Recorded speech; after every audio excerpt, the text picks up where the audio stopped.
আসসালামু আলাইকুম গাইস। আমি ওমর আলী সার্বিয়া থেকে। আজকে কথা বলবো সার্বিয়ার অ্যাম্বাসির কার্যক্রম কবে নাগাদ শুরু হচ্ছে এবং সার্বিয়াতে 2025 সালের সর্বশেষ আপডেট কি ছিল। তো আমার ভিডিওটা যারা ইউটিউব থেকে দেখছেন অবশ্যই ইউটিউব চ্যানেলটা সাবস্ক্রাইব করে দেবেন এবং যারা ফেসবুক পেজ থেকে দেখছেন অবশ্যই ফেসবুক পেজটা ফলো দিয়ে পাশে থাকবেন। তো বেশি কথা না বলে চলেন মূল কথায় চলে যাই আমরা। সার্বিয়ার অ্যাম্বাসির কার্যক্রম কবে নাগাদ শুরু হচ্ছে। সার্বিয়ার অ্যাম্বাসির কার্যক্রম 2025-এর জানুয়ারির 15 তারিখ থেকে অলরেডি সার্বিয়ার কার্যক্রম শুরু হয়েছে। এখন সার্বিয়াতে দীর্ঘদিন বন্ধ ছিল। এই সার্বিয়াতে আপনার উইন্টার গেছে, ক্রিসমাস গেছে এবং হ্যাপি নিউ ইয়ার গেছে, নতুন বছর শুরু হয়েছে। এই সমস্ত বিষয় দিয়ে সার্বিয়াতে দীর্ঘ 15 থেকে 16 দিন সমস্ত কিছু অফ ছিল এবং কোম্পানিগুলো বন্ধ ছিল। ইভেন আমার কোম্পানি ডিসেম্বরের 27 তারিখে বন্ধ হয় এবং জানুয়ারির 13 তারিখ থেকে আমি নিজেও ডিউটি শুরু করি। এরকম বিভিন্ন কোম্পানি বিভিন্ন সময় বন্ধ হচ্ছে এবং বিভিন্ন সময় তারা কোম্পানিগুলো ওপেন করতেছে। সবাই যার যার কর্মস্থলে আবার ফিরে যাচ্ছে।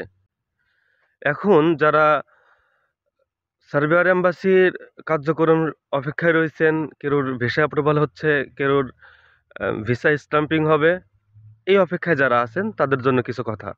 সেটা হচ্ছে সার্বিয়ার কার্যক্রম যেহেতু 15 তারিখ থেকে এম্বাসি খুলছে, আপনারা 20 তারিখ থেকে 25 তারিখের ভিতরেই সমস্ত কার্যক্রম আপনারা নিজ হাতে পাবেন। নিজ হাতে পাওয়া বলতে যেটা বোঝাতে চাচ্ছি সেটা হচ্ছে সার্বিয়ার যে অ্যাপ্রুভালগুলো আপনারা ওয়েট করতেছেন, অনেকে অনলাইন করছেন, অনলাইন করার পরে ভিসা আপডেট অ্যাপ্রুভাল আপডেটেড হইছে, কেউ রিকোয়েস্টে রইছে। তো এইগুলা 20 তারিখ থেকে আপনারা সবাই পাওয়া শুরু করবেন এবং সামনে যাদের ভিসা স্ট্যাম্পিং হওয়ার জন্য অপেক্ষা করতেছেন, আপনারা তারা ভিসা স্ট্যাম্পিংও পেয়ে যাবেন সামনের 20 তারিখ থেকে। এখন আসেন 2025 সালের সর্বশেষ গভর্নমেন্ট কি আপডেট দিছে। 2025 সালে যে সর্বশেষ আপডেট ছিল, আপনারা অবগত আছেন যে 2024 সালে সার্বিয়াতে 1 লক্ষ শ্রমিক নেওয়ার কথা ছিল। সেখান থেকে বাংলাদেশিরা 9 থেকে 10 হাজার শ্রমিক সার্বিয়াতে আসতে পারছে এবং বিভিন্ন দেশ থেকে বাকি আরও অনেকে আসছে। এখন 2025 সালে যে সর্বশেষ আপডেট সেটা হচ্ছে সার্বিয়ার গভর্নমেন্ট অ্যানাউন্স করছে যে সার্বিয়াতে 2025 সালে 2 লক্ষ ওয়ার্কার নেবে। তো 2 লক্ষ ওয়ার্কার থেকে নট অনলি বাংলাদেশ, শুধু বাংলাদেশ থেকে আসবে না, বিভিন্ন দেশ থেকে আসবে।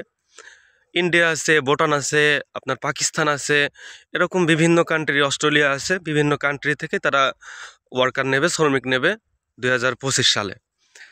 এখন বিষয়টা হচ্ছে যে বাংলাদেশ থেকে কত লোক নেবে। আশা করা যাচ্ছে যে বাংলাদেশ থেকে 30 থেকে 35 হাজার লোক আপনারা সার্বিয়াতে আসতে পারবেন। বাকি যে কোঠাগুলো থাকবে, বাকি যে লোকগুলো থাকবে, এগুলো বিভিন্ন দেশ থেকে এরকম নেবে।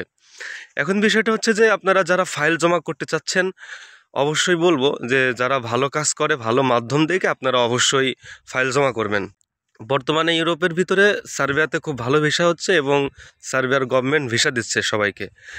এখন যদি আপনার মাধ্যমটা ঠিক থাকে, যদি আপনার কার্যক্রমগুলো যদি আপনার মাধ্যমটা ঠিকমতো করে, তাহলে অবশ্যই আপনার আশা, আপনার স্বপ্ন পূরণ হবে সার্বিয়াতে আসা।